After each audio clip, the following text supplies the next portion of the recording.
ካድሬዎች ለዲሞክራሲያዊ ስርዓት ያላቸው ቀናኢነት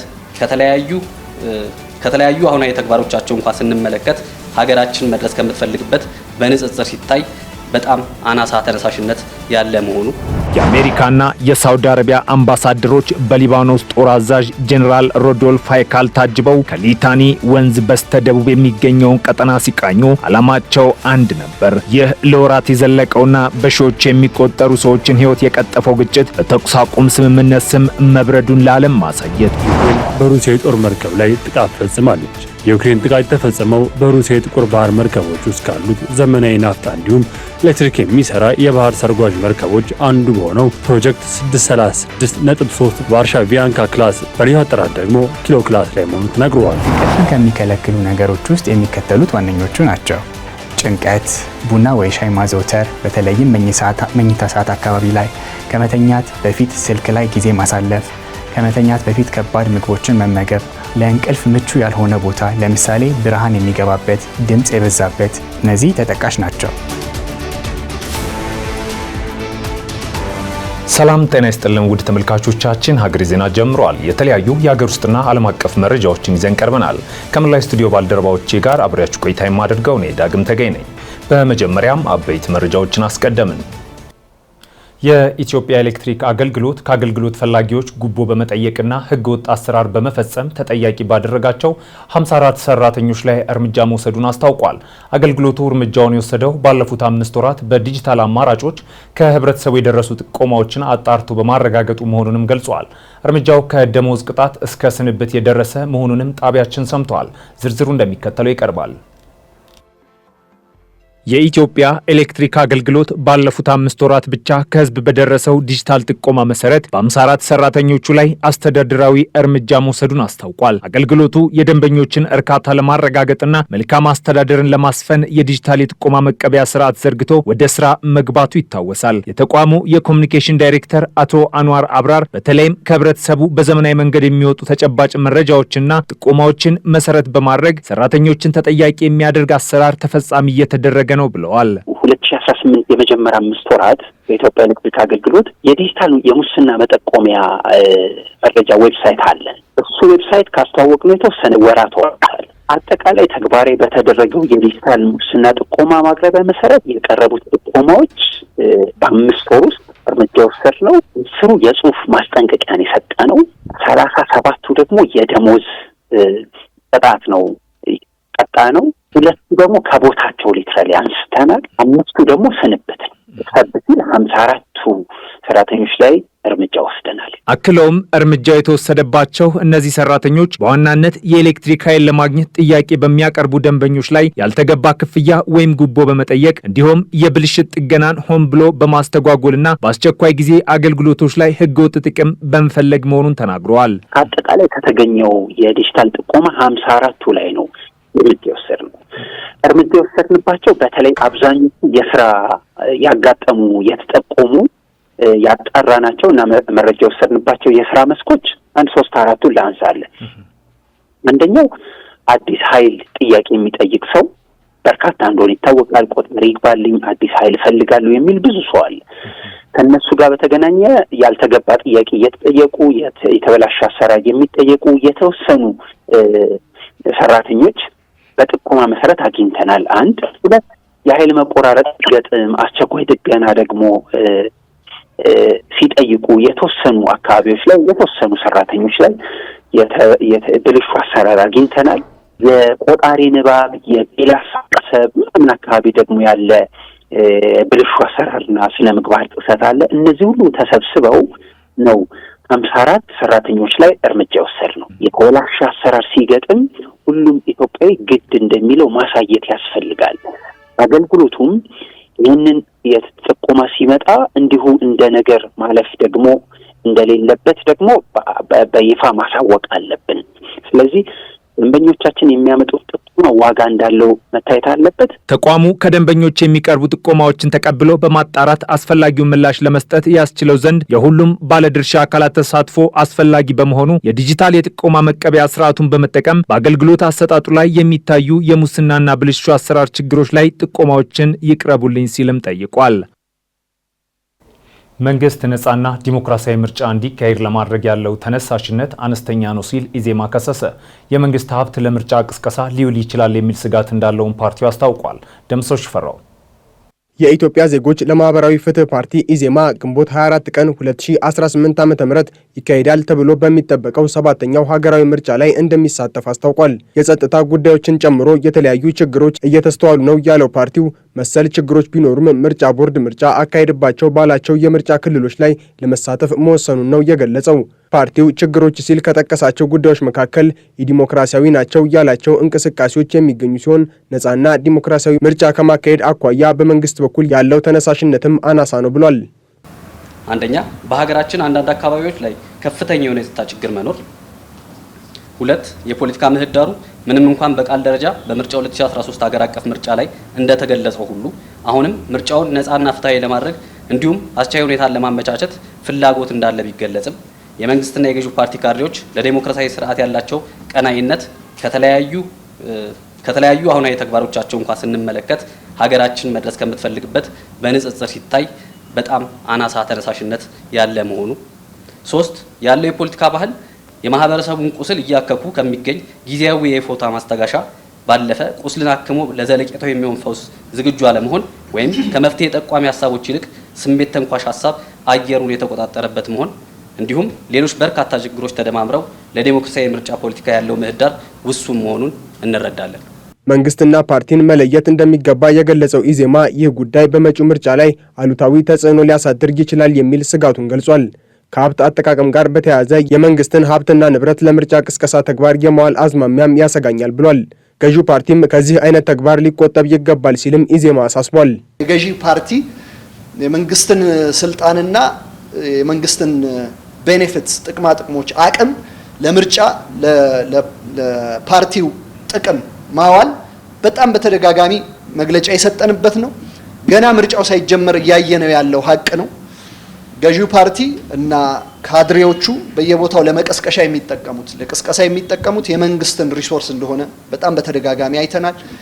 ስለዚህ የገዢው ፓርቲ በሁለት ቢላ መጫወት፣ በአንድ በኩል የመንግስትነት ስልጣኑን ተጠቅሞ የመንግስት ሪሶርሶችን መጠቀም፣ በሌላ በኩል ልክ እንደ ሌሎቻችን ፖለቲካ ፓርቲዎች ተወዳዳሪ ሆኖ መቅረብ ምንድነው ሚዛኑን በአንድ በኩል እንዲያጋድል ማድረጉ የማይቀር ሀቅ ነው። እሱም ባህሪውን ይተዋል ወይ የተወረሰ ባህሪ ነው ብለን ስለምናምን በእኛ በኩል ላለፉት 30 ዓመታት ኢትዮጵያ ውስጥ በነበረ የፖለቲካ እንቅስቃሴ ሁሉ ገዢ ፓርቲ የመንግስት ስልጣኑን የመንግስት አርሙን እየተጠቀመ ምርጫ ላይ መወዳደር የተለመደ ስለሆነ በአሁኑ ይቀንስ ይሆናል እንጂ ይጠፋል ብለን አናስብም። የኢትዮጵያ ብሔራዊ ምርጫ ቦርድ ግንቦት 24 ቀን 2018 ዓ.ም አካሄዳለሁ ላለው ምርጫ ከጥር 1 ቀን እስከ የካቲት 1 ቀን 2018 ዓ.ም ድረስ በምርጫ የሚወዳደሩ እጩዎችን እንደሚመዘግብ ማስታወቁ ይታወሳል። በደቡብ ሊባኖስና በእስራኤል ድንበር አካባቢ የተኩስ አቁም ስምምነቱን ተፈጻሚነትን ለመገምገም የአሜሪካና የሳውዲ አረቢያ አምባሳደሮችን ጨምሮ ከፍተኛ ዲፕሎማቶች ቡድን የመስክ ምልከታ አድርገዋል። ጉብኝቱ የሊባኖስ ጦር አካባቢውን ከሄዝቦላህ ታጣቂዎች ለማጽዳት እያደረገ ያለውን እንቅስቃሴ ለመደገፍ ያለመ መሆኑም ተገልጿል። ተጨማሪ አለን።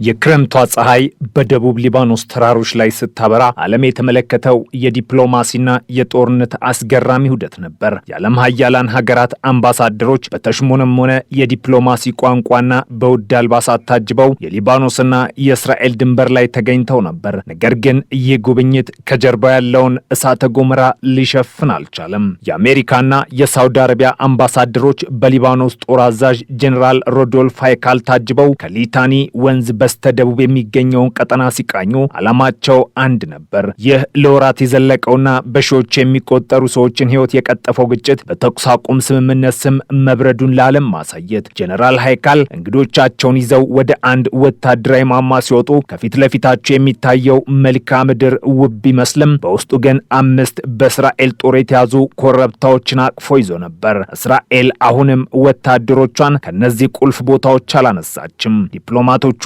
በዝምታ ይህንን ሲመለከቱ የሊባኖስ ጦር አዛዥ የኛ ዋና ግብ መረጋጋትን ማረጋገጥ ነው ሲሉ ተደመጡም። ነገር ግን መረጋጋት የሚለው ቃል በዚህ ቀጠና ውስጥ ትርጉሙ የጠፋ ይመስላል። የሊባኖስ መንግስት እስከዚህ ዓመት መጨረሻ ድረስ ከሊታኒ ወንዝ በስተደቡብ ያለውን አካባቢ ከሄዝቦላህ ታጣቂዎች ሙሉ በሙሉ ለማጽዳት ቃል ቢገባም መሬት ላይ ያለው እውነታ ግን ሌላ ነው። የሄዝቦላህ መሪ ናይም ቃሲም ቡድናቸው ከወንዙ በስተደቡብ ያለውን ወታደራዊ መዋቅር እንደሚያፈርስ ቢናገሩም መሳሪያችንን ግን በሌሎች የሊባኖስ ክፍል አሳልፈን አንሰጥም የሚል ጠንካራ ማስጠንቀቂያ አስተላልፈዋል። የንግግር በአንድ በኩል ለሰላም እጁን የዘረጋ በሌላ በኩል ደግሞ ቃታ የጨበጠ ኃይል መኖሩን አመላካሽ ነው። ይህ በእንዲህ እንዳለም ከድንበሩ በስተደቡብ በጋዛ ሰማይ ስር ያለው ህይወት የሰውን ልጅ የመከራ አቅም የሚፈትሽ ሆኗል። ክረምቱ ገብቷል። ቅዝቃዜው አጥንት ይወጋል። የጋዛ ነዋሪዎች ግን ከቅዝቃዜው በላይ የሚፈሩት ሌላ ነገር አለ።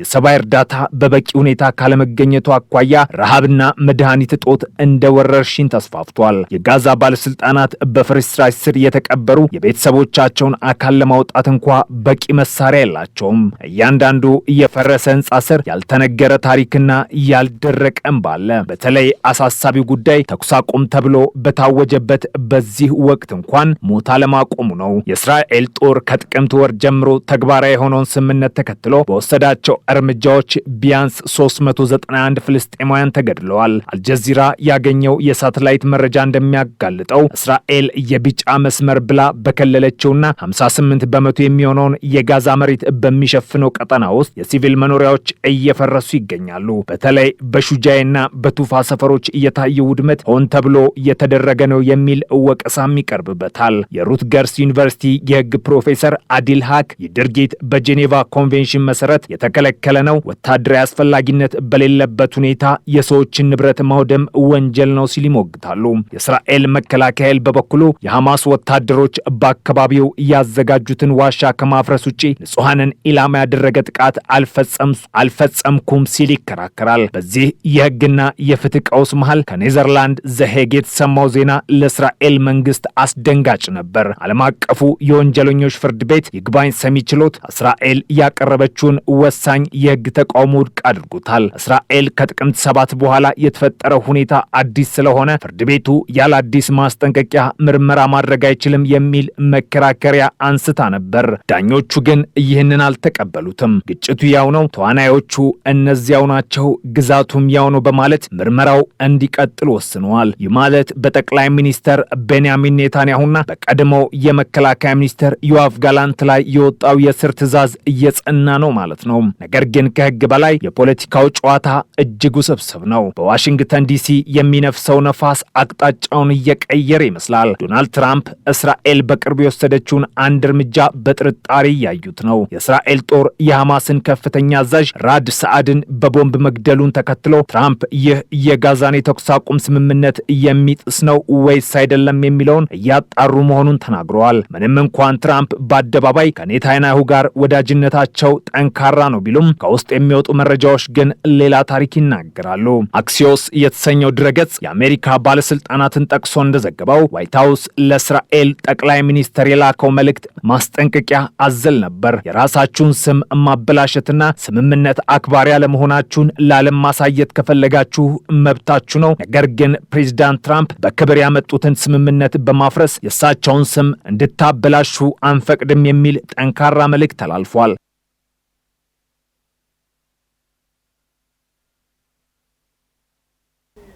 ዩክሬን የሩሲያ የኪሎ ክላስ ባህር ሰርጓጅ መርከብ ላይ ጥቃት ፈጽማለች። ይህ መርከብ እስከ 4 የሚደርሱ የካሊበር ክሩዝ ሚሳኤል ማስወንጨፊያዎችን የሚይዝ ሲሆን ሩሲያ እነዚህ ሚሳኤሎች በዩክሬን ከተሞችና መሰረተ ልማቶች ላይ ጥቃት ለማድረስ እንደምትጠቀምበት ተነግሯል። ሚኪያስ ኃይሌ ተጨማሪ አለው። የሞት ጥላው ይገፋል ተብሎ የሚጠበቀው የሩሲያ የዩክሬን መንደሮች ሰላም ይሆናል፣ ጦርነት ይቆማል የሚሉ ዜናዎች እየተሰማ ባለበት በዚህ ሰዓት ዩክሬን በሩሲያ የጦር መርከብ ላይ ጥቃት ፈጽማለች። የዩክሬን ጥቃት የተፈጸመው በሩሲያ የጥቁር ባህር መርከቦች ውስጥ ካሉት ዘመናዊ ናፍጣ እንዲሁም ኤሌክትሪክ የሚሰራ የባህር ሰርጓጅ መርከቦች አንዱ በሆነው ፕሮጀክት 636.3 ቫርሻቪያንካ ክላስ በሌላ አጠራር ደግሞ ኪሎ ክላስ ላይ መሆኑ ተነግረዋል። እነዚህ የኪሎ ክላስ ባህር ሰርጓጅ መርከቦች እስከ 4 የሚደርሱ ኪሎ ከባድ ክሩዝ ሚሳኤል ማስወንጨፊያዎችን የሚይዙ ሲሆኑ ሩሲያ እነዚህ ሚሳኤሎች በዩክሬን ከተሞችና መሰረተ ልማቶች ላይ በተደጋጋሚ ለጥቃት ተጠቅማበታለች። መርከቡ በምዕራባውያን ኃይሎች ዘንድ ጥቁር ቀይ በመባል ይታወቃል። ይህም ድምፅን የማመቅና በጠላት እይታ ውስጥ እንዳይገባ የሚያደርግ አቅሙን የሚያመላክትም ነው። ጥቃቱ የተፈጸመው በሩሲያ የጥቁር ባህር የባህር ኃይል ማዕከል በሆነው ናቭሮሲስክ ወደብ ውስጥም ነው። ይህ ወደብ ከዩክሬን ባህር ላይ ድሮን ጥቃቶች ለመከላከል ሲባል የሩሲያ መርከቦች ከሴቫስቶፖል መውጣታቸውን ተከትሎ ዋነኛ መሸጊያቸው መሆኑ ሲያገለግል ቆይተዋል። ዩክሬን አዲስ በተሰራው የባህር ውስጥ የሰው አልባ አውሮፕላን በመጠቀም ጥቃት መፈጸሟንም ገልጻለች። ድሮኑ ሰብሲ ቤቢ ተብሎ የተሰየመ ሲሆን የዩክሬን የጸጥታ አገልግሎት መሪ የሆኑት ሳቪል ማሊያኪዮን ስም ተከትሎ እየተሰየመ መሆኑም ይነገራል። እንደ ዩክሬን የጸጥታ አገልግሎት መረጃም ከሆነ የባህር ሰርጓጅ መርከቡ ጠንከር ያለ ጉዳት እንደደረሰበትና ከስራ ውጪም እንደሆነ አስታውቋል። ይህ ጥቃት በታሪክ ለመጀመሪያ ጊዜ በባህር ውስጥ ድሮን፣ ዘመናዊ ናፍጣ፣ ኤሌክትሪክ ባህር ሰርጓጅ መርከብ ላይ የተሳካ ጥቃት ማድረስ መቻሉ የሚቀመጥ ታሪክ ስለመሆኑም ተነግረዋል። የዩክሬን ባለስልጣናት የመርከቡ ዋጋ ወደ $400 ሚሊዮን ገምተው በሩሲያ ላይ የደረሰ ከባድ ጥቃት ስለመሆኑም አስታውቀዋል ሲል ኤቢሲ ኒውስ ዘግበዋል። የሩሲያ የጥቁር ባህር መርከቦች የፕሬስ አገልግሎት ኃላፊ አሌክሲ ሮሌቭ ጥቃት መፈጸሙን አምነዋል። ነገር ግን ድሮኑ ዓላማውን ሳያሳካ ቀርቷል በማለት የዩክሬን የጉዳት መጠንን በተመለከተ ያቀረበችው መረጃ ሙሉ በሙሉ ውድቅ አድርገዋል። በናቭሮሲስክ ወደብ የነበረው መርከቦችም ሆኑ ሰራተኞች ምንም ጉዳት አልደረሰባቸውም ሲሉ ተናግረዋል። ይህ ያልተለመደ ጥቃት በዩክሬን ጦርነት ውስጥ ብቻም ሳይሆን በዓለም አቀፍ ደረጃ በባህር ላይ ጦርነት ውስጥ ትልቅ ስልታዊ እንድምታ እንዳለው ዘ ኢንዲፔንደንት በሰው አልባ ድሮኖች ሲያፈርስ የነበረው ጥቃት እንዳለ ቢሆንም ጦርነቱ ወደ ማብቂያው እንደተቃረበ እየተሰማ ነው። በተለይም ዩክሬን የኔቶ አባልነት ሀሳቧን እንደ ተወች ከተሰማ ወዲህ በሩሲያ በኩል አሉታዊ ነገሮች መሰማት ጀምረዋል። የነጩ ቤተ መንግስት ባለስልጣናት ሰኞ ዕለት ባወጡት መግለጫም በሩሲያና በዩክሬን መካከል ያለው የሰላም ስምምነት ከምንጊዜውም በላይ ሊፈጸም እንደሚችልም ተናግረዋል። ይህ ተስፋ ጭላንጭል የታየው ተዋል 8 ሰዓትን የወሰደው ድርድር በጣም አዎንታዊ እንደነበር የአሜሪካ ባለስልጣናት አስታውቀዋል። በረቂቅ የሰላም እቅድ ውስጥም ባሉት 20 ነጥቦች ላይ ከ90% በላይ የመግባባት ደረጃ ላይ መደረሱን ማረጋግጠዋል። የደህንነት ዋስትናዎች በሚለው ርዕስ ዙሪያም ዋሽንግተን ለዩክሬን ጠንካራ የደህንነት ዋስትናዎችን ለመስጠት ዝግጁ መሆኗን ገልጻለች። እነዚህ ዋስትናዎች ከሰሜን የአትላንቲክ ጦር ቃል ኪዳን ድርጅት አንቀጽ 5 ጋር ተመሳሳይነት ያላቸው ሲሆኑ ዩክሬን ለወደፊት ሩሲያን የሚመጥን ማንኛውም ጥቃት ለመከላከል የሚያስችል ጥበቃ የደህንነት ፕሮቶኮሎችን ያካትቱ ናቸው። የዩክሬን ፕሬዝዳንት ቮሎዲሚር ዜሌንስኪ ለኔቶ አባልነት ያቀረቡት ጥያቄ ለጊዜውን በመተው በእነዚህ ጠንካራ ዋስትናዎች ለመተካት ፈቃደኛ መሆናቸውን ጠቁመዋል። የኢኮኖሚ መልሶ ግንባታ በሚለው መሰረትም ስምምነቱ ከዓመታት ጦርነት በኋላ ዩክሬን መልሶ ለመገንባት ለማቋቋም የሚደረገውን ጥረት በግልጽ የሚያካትትም ነው። ይሁን እንጂ የሰላም ስምምነቱ ዋነኛ አጣብቂ ነጥብ ሆኖ የቀጠለው ግዛት ይገባኛል ጥያቄ፣ የዩክሬን ሉዓላዊነትና ሩሲያ በህገ መንግስቷ ውስጥ ያካተቻቸው የግዛት ጉዳይ በመጨረሻ የሰላም ድርድር በሞስኮና በኪየቭ መካከል መፈታት እንዳለበት የአሜሪካ ባለስልጣናት አስታውቀዋል። በሌላ በኩል አንዳንድ የሩሲያ ባለስልጣናት ስምምነት ሊጠናቀቅ በተቃረበበት ሁኔታ ላይ መሆኑን የሚያመላክት አስተያየት ሲሰጡ የውጭ ጉዳይ ሚኒስትር ሰርጌይ ላቭሮቭ ግን በአሜሪካ የቀረበው የሰላም እቅድ አንዳንድ ነጥቦችን ውድቅ አድርገዋል። ላቭሮቭ የዩክሬን ሉዓላዊነት የሚያረጋግጥ የእቅዱን ነጥብ ውድቅ በማድረግ ሩሲያ ዩክሬን የለየችው ገለልተኛ ያልሆነና የኒውክሌር ጦር መሳሪያ የማትይዝ አገር እንድትሆን የሚል ቅድመ ሁኔታ እንደሆነ አጥብቀው ተናግረዋል። ቀደም ሲል የሩሲያ ምክትል የውጭ ጉዳይ ሚኒስትር ሰርጌይ ሪያቢኮቭ የሰላም ስምምነት የሚሳካው የፑቲን የይገባኛል ጥያቄዎች በሙሉ ሲፈጸሙ ብቻ እንደሆነም አስታውቀዋል። እነዚህ የዩክሬን ጦር ከሩሲያ በህገወጥ መንገድ ካካተቻቸው ዶኔስክ፣ ሉሃንስክ፣ ዛፖሪዥያ እና ኬርሰን ግዛቶች ሙሉ በሙሉ እንዲወጡ የሚል ጥያቄን ያካትታሉ። ሩሲያ እነዚህን ግዛቶች ይህ ናቸው ብላ መናገር ከጀመረች ሰነባብታለች። በዚህም በዋና ዋና የደህንነት ጉዳዮች የተስፋ ብርሃን ቢታይም የግዛት ይገባኛል ጥያቄ በሁለቱ ሀገራት መካከል የመጨረሻ ስምምነት ለመድረስ ዋናው እንቅፋት ሆኖም ቀጥለዋል።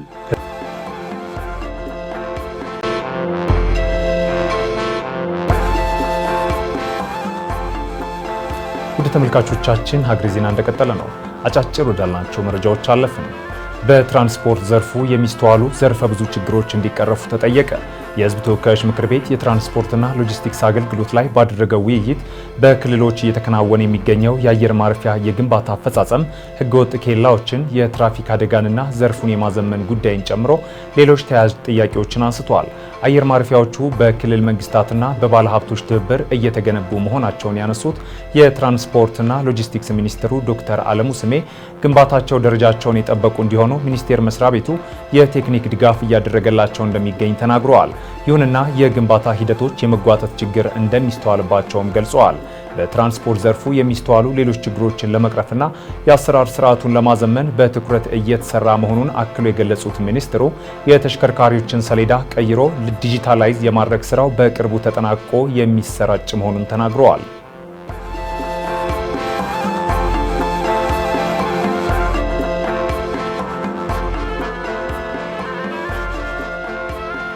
ደረጃቸውን ያልጠበቁና ተመሳስለው የተመረቱ መድኃኒቶች ስርጭት መገታት እንዳለባቸው ተነገረ። የመድኃኒት አቅርቦት ሰንሰለት እያደገ ቢሆንም ጥራት፣ ደህንነትና ፈዋሽነት የጎደላቸው መድኃኒቶች በገበያ ላይ እንዳይቀርቡ የመከላከል የመለየትና ምላሽ የመስጠት ስርዓቱን ማጠናከር ከፍተኛ ትኩረት የሚሻ መሆኑን የጤና ሚኒስትሯ ዶክተር መቅደስ ዳባ ገልጸዋል። ችግሩን ለመፍታት ያስችላል የተባለ የ5 ዓመት ስትራቴጂክ እቅድ ይፋ የተደረገ ሲሆን ከደረጃ በታች ወይም ተመሳስለው የተመረቱ መድኃኒቶችን የመከላከል የመለየትና ምላሽ የሚሰጥበትና ዘመናዊ ቴክኖሎጂዎችን በመጠቀም ማጣራትና ማረጋገጥ የሚያስችል መሆኑም ተገልጿል። የቁጥጥርና የአቅርቦት ስርዓቱ እንዲዘምንና በዲጂታል ቴክኖሎጂ የታገዘ እንዲሆን ትኩረት በመስጠት ተጨማሪ አዳዲስ ስርዓቶችን ለመተግበር የሚያስችል ሂደት መኖሩንም ኢዜአ ዘግቧል።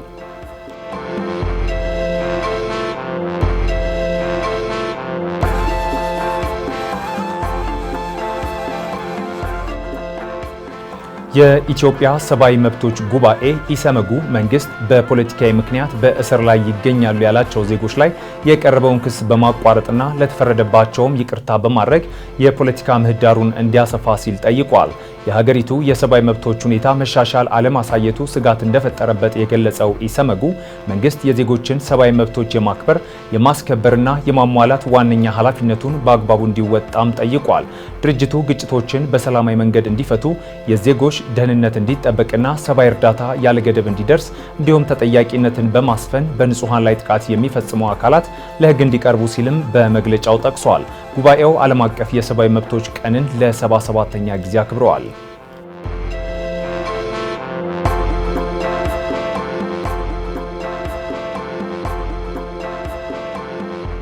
ከሀገር ማዶ ያገኘናቸው መረጃዎች አለፍን። በማዕከላዊ ናይጄሪያ ኮጊ ግዛት 13 ሰዎች በታጣቂዎች ታፍነው ተወሰዱ። ይህ በሳምንት ውስጥ የተፈጸመ ሁለተኛው ጥቃት ሲሆን ታጣቂዎች ዊንግ ኦል ወደ ተባለ የኢቫንጀሊካል ቤተክርስቲያን ገብተው ሰዎችን አግተው ወስደዋል ሲል አፍሪካ ኒውስ ዘግቧል።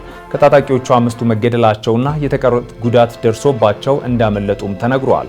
ጥቃት አድራሾቹን ሽፍቶች ሲል የሀገሪቱ መንግስት የገለጻቸው ሲሆን ሰዎችን አግቶ ገንዘብ መጠየቅ በተደጋጋሚ የሚፈጸም ድርጊት ሆኗልም ተብሏል። ከ2 ሳምንት በፊት ታጣቂዎቹ ኢጃባ በተባለ ከተማ ቤተክርስቲያን ውስጥ ገብተው የሃይማኖት መምህርና 7 ሰዎችን አፍነው እንደወሰዱ ዘገባው አስታውሷል።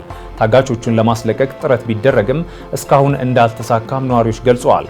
በኒጀርና በካውራ ግዛት ያለው ነውጥ በኮጊ ግዛት ሽፍቶች እንዲንቀሳቀሱ ምክንያት ሆኗል መባሉም በዘገባው ተመላክቷል።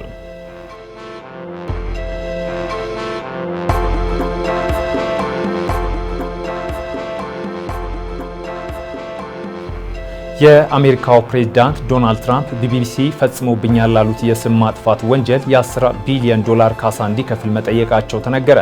ፕሬዝዳንቱ ቢቢሲ ስሜን በውሸት በማጉደፍ ሐሰተኛና የንቀት ቀስቃሽ ምስል በማሰራጨት በ2004 የአሜሪካ ፕሬዝዳንታዊ ምርጫ ላይ ጣልቃ ለመግባትና ተጽዕኖ ለማሳደር አግባብነት የሌለው ሙከራ አድርጓል ሲሉ ባለ 33 ገጽ ክስ አቅርበዋል። በዚህም ትራምፕ ቢቢሲ ላደረገው ተግባር የ10 ቢሊዮን ዶላር ካሳ ሊከፍል ይገባል ሲሉ ክስ መስርተዋል። ክሱ የቀረበው ቢቢሲ በጥር 6 2021 ከተሰማው የፕሬዝዳንት ትራምፕ ንግግር ላይ የተቀነጫጨቡ ክፍሎችን አጣምሮ በመጠቀም አሳሳች ዘገባ አቅርበዋል በሚል ነው። ክሱ የቀረበበት ቢቢሲ ንግግራቸውን ቆርጦ በማቅረቡ ይቅርታ መጠየቁን አስታውሶ ካሳ እንዲከፍል የተጠየቀበትን ክስ እንደማይቀበል በመግለጽ ላይ ይገኛል።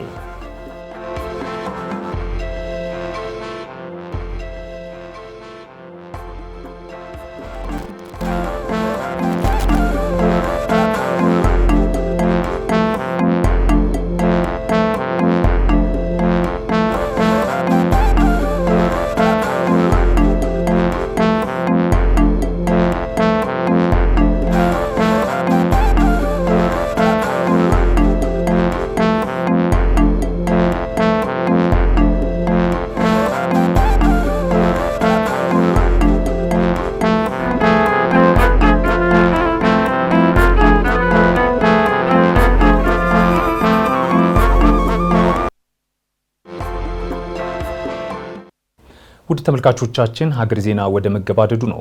በቂ እንቅልፍ አለማግኘት ለጭንቀት እንዲሁም ለድብርትና ተያያዥ ችግሮች ተጋላጭ እንደሚያደርግ ይነገራል። ስለሆነም በቀን ውስጥ በቂ እንቅልፍ እንድናገኝ በመኝታ ሰዓት ምን ማድረግ አለብን የሚለውንና ተያያዥ ጉዳዮችን በዛሬው የጤና አዳም ሰዓታችን ቃኝተናል። ወደዚያው እንለፍ።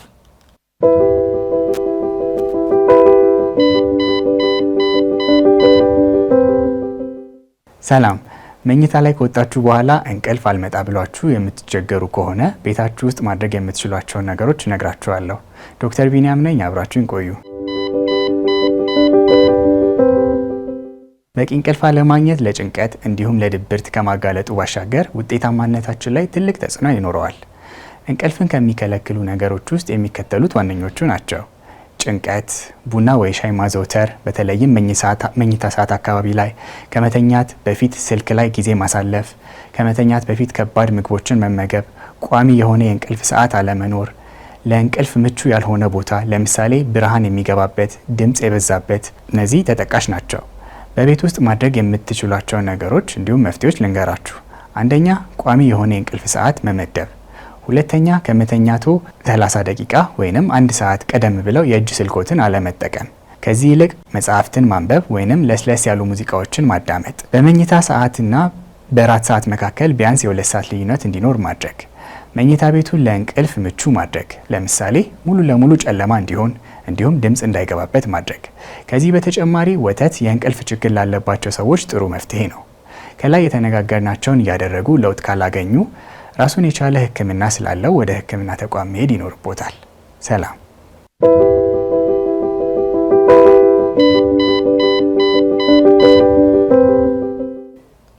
የኤሌክትሪክ መኪኖች ላይ ከሚነሱ ጥያቄዎች መካከል መኪኖቹ ከመሬት ያላቸው ከፍታ አንዱ ነው።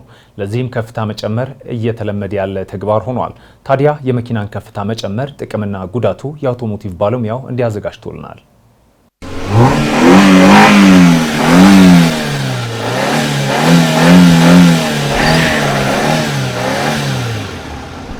ሰላም እንደምናላችሁ ውድ ተመልካቾቻችን፣ በዛሬዎቻችን አሁን በተለይ የኤሌክትሪክ መኪኖች ላይ እየተለመደ የሚገኘውን የመኪና ከፍታ መጨመር ጥቅምና ጉዳቶችን እናያለን። ከመረጃዎቹ ጋር አብራችሁን ቆዩ። የአውቶሞቲቭ ባለሙያ አዶንያ ብርሃኔ፣ መልካም ቆይታ።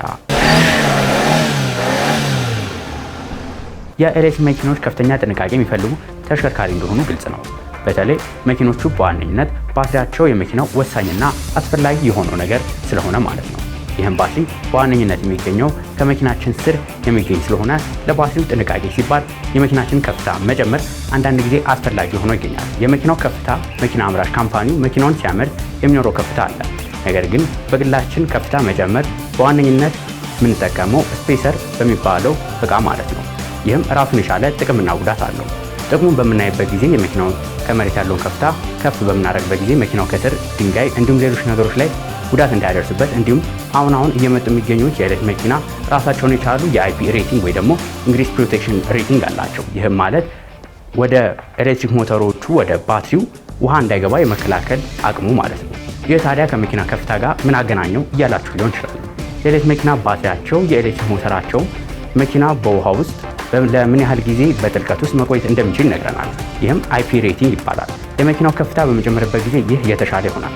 ነገር ግን የመደረግ ያለበት በዋነኝነት ፈሳሽ ነገር ወደ ባትሪያቸው እና ሞተራቸው እንዳይገባ መከላከል የሚችሉ አቅማቸው ማለት ነው አይፒ ሬቲንጋቸው አይፒ 67 እንዲሁም አይፒ 68 የሆኑ ተሽከርካሪዎች ላይ ብቻ ነው። ደግሞ ይህንን ካለን ጉዳቱን ደግሞ እንመልከት። የመጀመሪያው ጉዳቱ የመኪናው አየር የመሰንጠቅ አቅሙ ሊቀንስ ይችላል። ይህም ሲሆን በዋነኝነት መኪናው በአንድ ጊዜ መጓዝ የሚችለው ርቀት ሊቀንስ ይችላል። ይህም የሚሆነው የአየር ግፊት በ60 ኪሎ ሜትር በሰዓት ወይ ደግሞ 70 ኪሎ ሜትር በሰዓት በላይ በሚሆንበት ጊዜ የአየር ግፊት ሊጨምርብን ይችላል። ይህ እንደሚያሳየን ደግሞ በከፍተኛ ፍጥነት ስናሽከረክር መኪናው አየሩን ለመሰንጠቅ ተጨማሪ ጉልበት ስለሚያስፈልገው የመኪናው ቻርጅ ቶሎ ሊያልቅ ይችላል ማለት ነው። ሌላኛው ጉዳቱ ደግሞ መኪናው በስፔሰር ተጠቅመን ከፍታ በሚጨምርበት ጊዜ በረዥም ጊዜ ውስጥ የመኪናው አንዳንድ ፓርቶች ላይ ጉዳት ሊደርስ ይችላል።